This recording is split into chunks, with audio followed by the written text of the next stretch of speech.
اچھا، تو کیا ایسا ہو سکتا ہے کہ کوئی شہر مکمل تباہی کے بعد پھر سے جی اٹھے؟ سوال تو دلچسپ ہے۔ آج ہم ایک ایسی ہی آپ سمجھیں حقیقی مثال دیکھ رہے ہیں۔ جاپان کا شہر ہے یوباری، ہوکائیدو جزیرے پر۔ جی ہمارے پاس ایک مضمون ہے جو اس کی پوری کہانی بتاتا ہے، کیسے وہ عروج پر تھا، پھر زوال آیا، اور پھر ایک حیران کن واپسی۔ بالکل، اور یہ کہانی میرا مطلب ہے صرف دلچسپ نہیں ہے، اس سے سیکھنے کو بہت کچھ ہے۔ صحیح۔ آج ہم اسی پر بات کریں گے، یوباری کا ماضی، اس کی تباہی کی وجوہات، اور خاص طور پر وہ یوباری ماڈل۔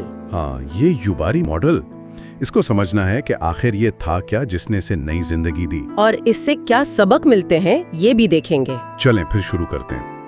تو 1960s کی دہائی، یوباری ایک بڑا پھلتا پھولتا صنعتی شہر تھا۔ جی ہاں، وہاں جاپان کی بہترین کوئلے کی کانیں تھیں، ہزاروں نوکریاں تھیں، لاکھوں ٹن کوئلہ نکلتا تھا۔ اور آبادی تقریباً 1,20,000 ہے نا؟ جی بالکل، اس وقت تو معاشی سرگرمی عروج پر تھی۔ صرف کوئلہ ہی نہیں تھا شاید۔ نہیں، یوباری اپنے خاص خربوزوں یوباری کنگ میلن کی وجہ سے بھی مشہور تھا۔ ہاں، وہ مہنگے والے۔ بالکل، آج بھی دنیا کے مہنگے ترین پھلوں میں سے ہیں۔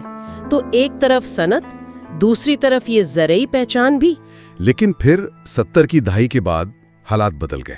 جی، جاپان کی توانائی پالیسی بدلی، کوئلے پر انحصار کم کیا انہوں نے، اور سارا زور متبادل توانائی پر چلا گیا۔ بالکل، اور اس کا اثر سیدھا یوباری پر پڑا۔ اثر کیسا تھا؟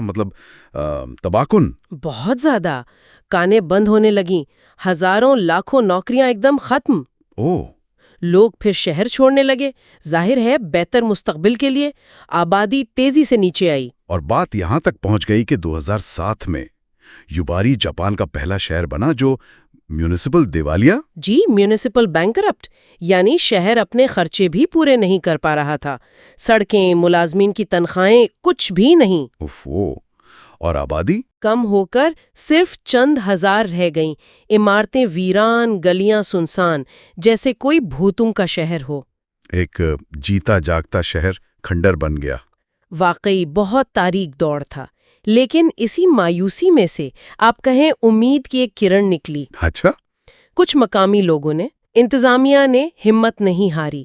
انہوں نے سوچا اگر شہر مر سکتا ہے تو اسے دوبارہ زندہ کیوں نہیں کیا جا سکتا۔ یہی سے یوباری ماڈل کا ذکر آتا ہے پھر۔ جی بالکل، اسی سوچ سے اس ماڈل کی بنیاد پڑی۔ ہاں، تو یہ یوباری ماڈل جس کا اتنا ذکر ہے، اس میں ایسا کیا خاص تھا؟ کیسے ایک دیوالیہ شہر کو سہارا دیا گیا؟ اس میں سب سے آپ کہیں غیر معمولی بات تھی آکیا ہاؤسز کی پیشکش۔ آکیا ہاؤسز؟ جی، یعنی خالی گھر۔ شہر میں ہزاروں گھر خالی پڑے تھے، لاوارث۔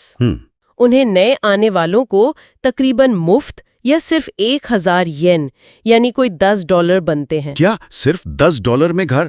یہ تو یقین نہیں آتا۔ جی ہاں۔ مقصد کیا تھا؟ صرف آبادی بڑھانی تھی یا کچھ اور کن لوگوں کو بلا رہے تھے؟ نہیں، صرف آبادی بڑھانا مقصد نہیں تھا۔ اصل میں وہ شہر میں نئی توانائی، نیا خون، تنوع لانا چاہتے تھے۔ اچھا۔ انہوں نے خاص طور پر نوجوانوں کو، تخلیقی لوگوں کو اور غیر ملکیوں کو دعوت دی۔ کسان، آرٹسٹ، فری لانسرز، یوٹیوبرز، وہ لوگ جو روایتی نوکریوں کے پابند نہیں تھے۔ یعنی یہ خاص قسم کی کمیونٹی بنانے کی کوشش۔ بالکل، اور انہیں لانے کے لیے صرف سستے گھر نہیں تھے، اور بھی مراعات دی۔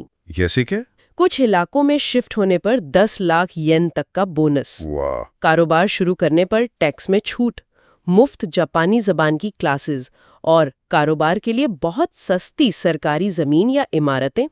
ایک پورا پیکج تھا یہ۔ اور اس کی تشہیر کیسے ہوئی؟ دنیا کو کیسے پتا چلا؟ ہاں، اس میں میڈیا کا بھی کردار تھا۔